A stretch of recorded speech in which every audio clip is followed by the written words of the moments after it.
There's a red light. Where's the green light? Looking for it. It's going in circles. That's it. We're live. Hey, everybody. Max back. Want to talk to you here. Today, by the way, is November the 20th, 2025. And I'm out here in Studio 6, kicking back and looking for something to gripe about. And you know, you don't have to look very damn far.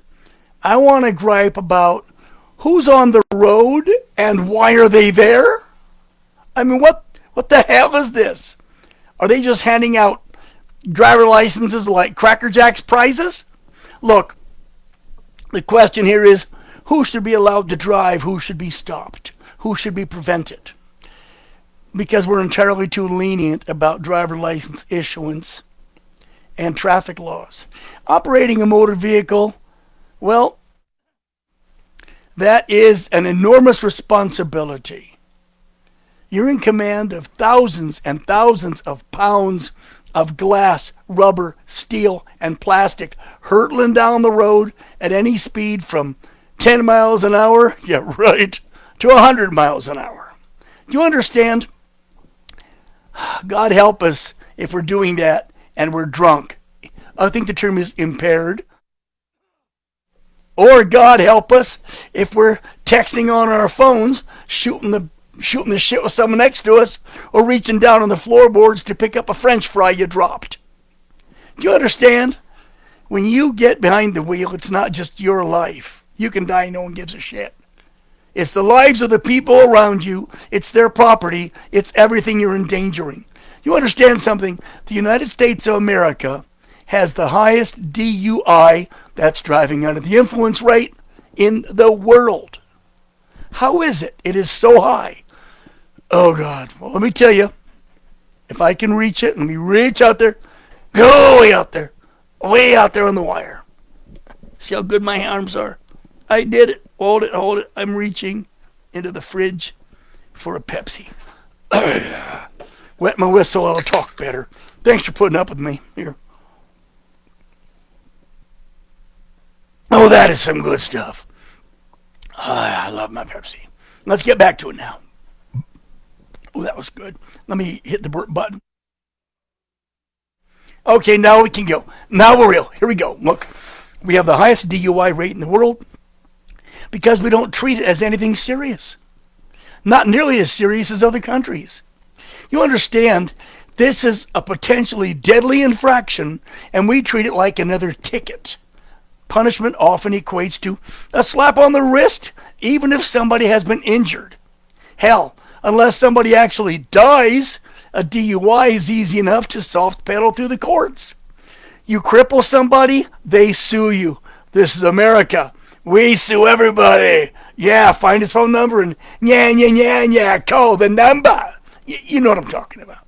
Now, I look around me and I see how many people out there behind the wheel, on the road, in public, who do not belong at the wheel of a car, a van, a truck, a bus, an electric bicycle.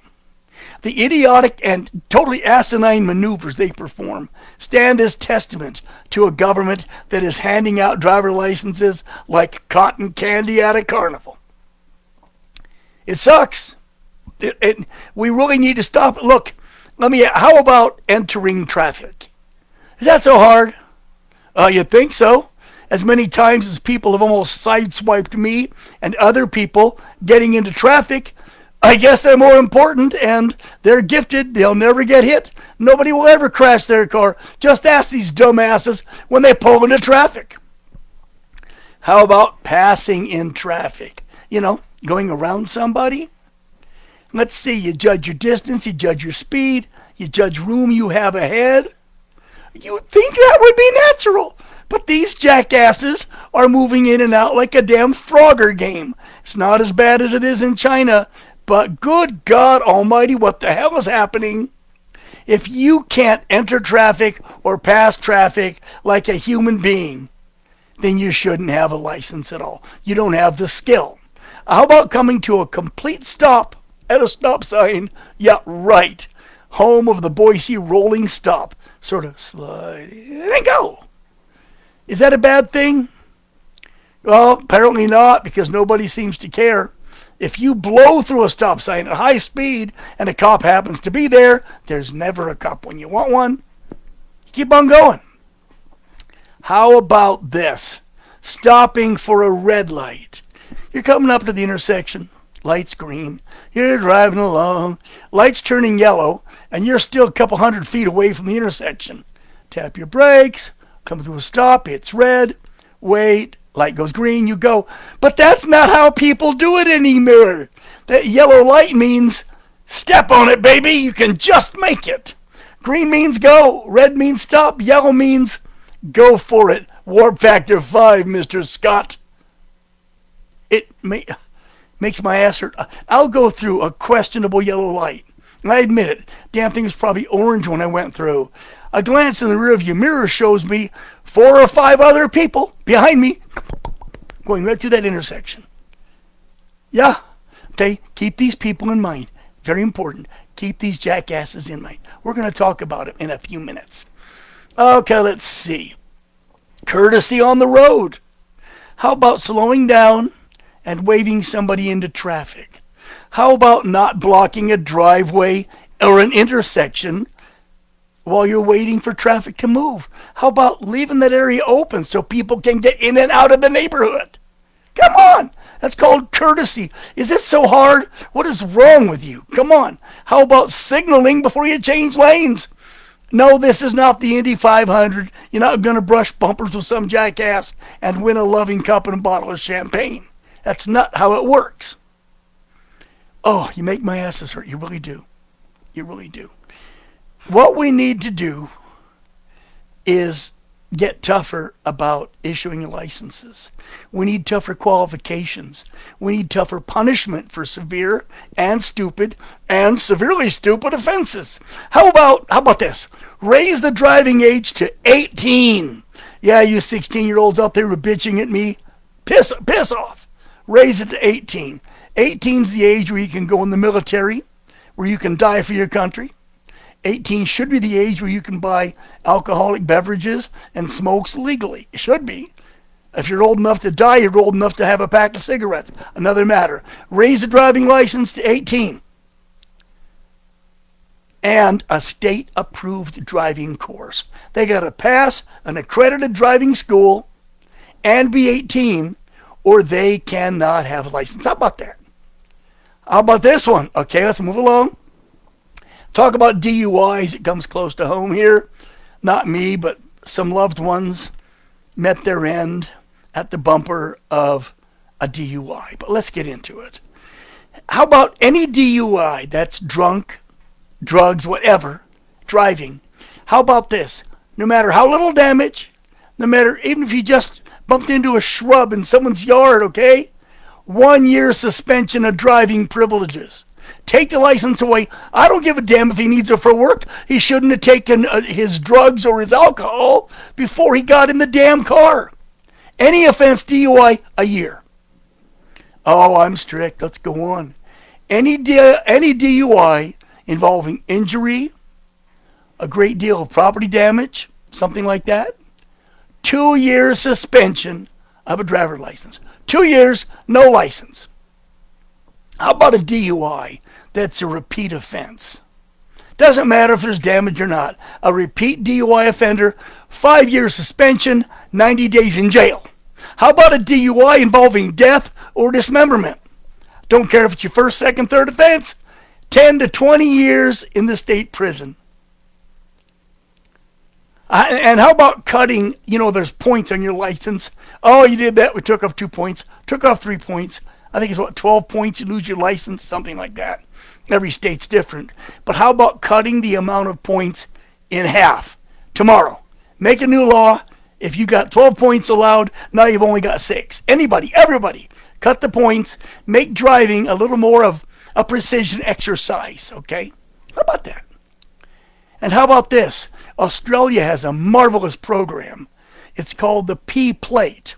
It's a white plate, plastic, big red P. Stands for probationary. You get your driver license, and for the next 6 months, you've got this probationary plate on the front and back of your car. This plate warns everybody around you, danger, new driver, be careful around him. And it obligates the new driver, because if the driver has any offense, the points taken from his license are double what they would normally be. So you got this probationary driver driving real careful, because if he or she does something stupid, that 2-point loss becomes a 4-point loss. And people will stay the hell away from him. Understand, all infractions, we need controls of this nature, something like this, because our drivers have gotten out of hand. They're so stupid, they don't realize they're stupid. The child is road rage. Yes, Mr. Dumbass cuts off Mr. Stupid. Mr. Stupid gets around Mr. Dumbass and ends up in the ditch. Road rage. Mr. Dumbass sits at a red light for 2 changes, doesn't move because he's busy texting. So Mrs. Dumbass behind him comes up and bangs on his window. Road rage. Someone's driving down the road, God knows why. Somebody drives by and flips him the bird. Okay, flips him off. If you can read between the lines, you know what I'm talking about. What happens? The other guy follows him, chases him, throws shit at him. Road rage. Do you understand? Any case of road rage should be a 10-year suspension of driving privilege. 10 years. And if it results in any accident, well, let's just pile a little more weight on those narrow, dumbass shoulders and lock them up. Give them some jail time. In the South, they still have work farms. Here in Idaho, we still have guys cleaning out ditches wearing that bright orange jacket, and there's a guy standing by watching them with a shotgun. That's not such a bad idea. We got to do something to get these stupid sons of bitches off the road, or get them to behave, get them to understand and to consider the severity of any misdeed. Your responsibility is awesome. You're responsible for the lives of children, adults, elderly people. You're responsible for the condition of government buildings, private homes, and property. You're responsible because you're in that metal can, and no, Tesla's not driving it yet. You're still driving it. Speaking of driving, to be very honest with you, you jackasses drive me crazy.